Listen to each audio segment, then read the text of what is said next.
A woman who spent the last 21 years in prison for a satanic ritual child abuse case is out of jail after new evidence has surfaced.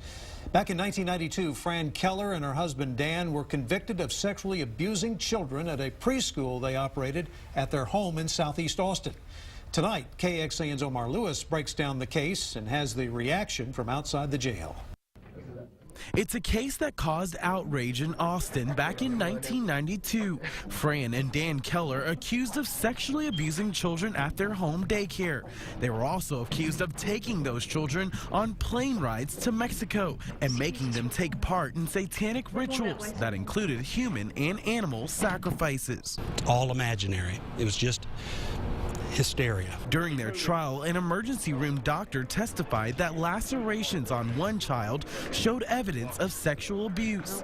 But in a hearing this August, that doctor said he made a mistake. He testified extensively to his mistake, and there is now no physical evidence that anything ever happened to these children. Fran Keller was released Tuesday on a $50,000 bond as the case is reviewed. For Fran Keller's daughter, it's a day that's long overdue.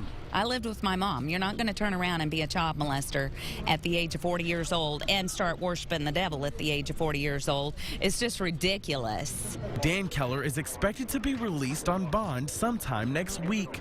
For their daughter, she's ready to make up for lost time that they will never get back, just in time for the holidays. We're going to hang out and have fun and go shopping and catch up on a lot of things that a lot of life. Omar Lewis, KXAN News. Keller's originally sentenced to 48 years in jail each. We thought you should know the National Center for Reason and Justice sponsored Keller's case. And moments after she was released from jail this evening, they made this post with the headline of "Freedom" alongside Keller's picture. The organization fights for Americans who are wrongly accused and imprisoned for sex crimes against children. The NCRJ claims the Keller's case has many parallels to the case of the San Antonio Four. The four women were sent to prison in the late 1990s in a bizarre child sex assault case allegedly tied to a satanic ritual. Last week, 3 of the 4 women were released. Lawyers and the Bexar County District Attorney agreed that recent scientific advances undermined medical expert testimony.